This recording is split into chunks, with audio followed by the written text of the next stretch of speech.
Corona का खौफ लोगों को घरों में कैद कर चुका है।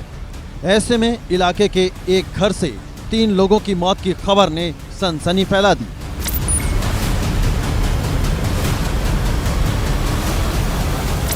मौत की खबर पल भर में आग की तरह पूरे गांव में फैल गई। लोग जब यहां पहुंचे तो नजारा कुछ और ही था। इस घर के तीनों सदस्यों की मौत सामान्य नहीं थी, बल्कि उनका कत्ल किया गया था।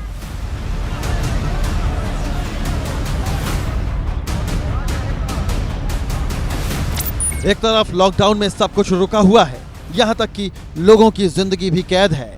इस बीच ऐसी तस्वीरें सवाल खड़े कर रही हैं। यही वजह है कि प्रदेश के सीएम ने भी अधिकारियों को कातिलों को जल्द से जल्द पकड़ने के आदेश दिए हैं। मामला प्रयागराज के मांडा इलाके का है। इस गांव के 45 साल के किसान नंदलाल, उनकी पत्नी छबीला देवी और उनकी 17 साल की बेटी का बेरहमी से कत्ल कर दिया गया। जानकारी के मुताबिक देर रात सभी ने साथ में खाना खाया था और फिर सोने के लिए नंदलाल खेतों पर चले गए थे, जबकि उनकी पत्नी घर के बाहर चारपाई पर और बेटी घर के अंदर सो रही थी।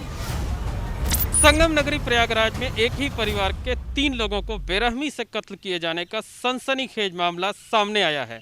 सभी को धारदार हथियार से गला रेतकर मौत के घाट उतारा गया है। एक ही परिवार के 3 लोगों की हत्या की घटना से जिले में हड़कंप मचा हुआ है। हालांकि ट्रिपल मर्डर की इस सनसनीखेज वारदात को किसने और क्यों अंजाम दिया है, फिलहाल ये साफ नहीं हो सका है। सुबह जब लोग घर के पास से गुजरे तो चारपाई पर छबीला देवी की लाश देखकर दंग रह गए। शोर शराबे के बीच लोग पहुंचे तो खेतों में नंदलाल की भी लाश मिली। लोगों ने मामले की जानकारी पुलिस को दी।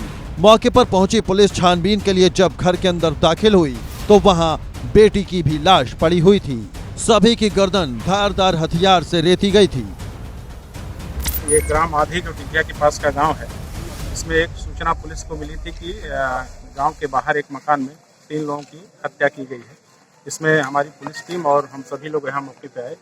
नंदलाल यादव, जिनकी उम्र करीब 55 वर्ष, उनकी पत्नी छबीली, जिनकी उम्र करीब 50 वर्ष, और एक लड़की राम दुलारी, जिसकी उम्र करीब 15 वर्ष है। तीनों की डेड बॉडी यहाँ मिली है और गले पर किसी धारदार हथियार के निशान हैं। घर में रखे एक बक्से का ताला टूटा हुआ मिला है और सामान भी बिखरा पड़ा है, जिसे देखकर लग रहा है कि लूट के विरोध में हत्या को अंजाम दिया गया है। लेकिन घर के बाहर सो रहे 2 अलग अलग शख्स की हत्याएं कत्ल के पीछे किसी और वजह की तरफ इशारा कर रही हैं। इसमें कई एंगल अभी तक फिलहाल की विवेचना में सामने आए हैं। एक तो इनके परिजनों द्वारा ये बताया गया कि इनकी एक बहू है, जिससे 3 दिन पहले आपस में झगड़ा हुआ था और उसने कुछ धमकी दी थी इन लोगों को मारने के लिए अपने परिवार के माध्यम से। दूसरा, अगर इसमें कोई क्रिमिनल एंगल है तो उसमें भी हम लोग सारी चीज़ें, हमारी डॉग स्क्वाड टीम और फॉरेंसिक टीम आई है, सारी चीज़ों को हम लोग छानबीन कराई है।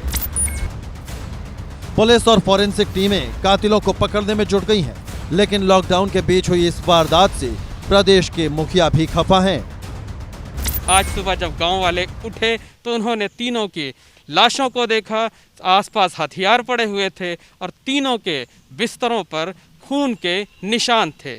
वारदात के बाद पुलिस मौके पर पहुंची, उसने पड़ताल की, लेकिन कोई क्लू नहीं मिल सका। इस घटना से जिले में हड़कंप मचा हुआ है। अफसरों का कहना है कि वो कई एंगल पर छानबीन कर रहे हैं और जल्द ही कातिलों का पता लगाकर उनकी गिरफ्तारी की जाएगी। हालांकि मामला पारिवारिक कलह की तरफ भी इशारा कर रहा है, लेकिन असल वजह पुलिस की तफ्तीश के बाद ही सामने आ पाएगी।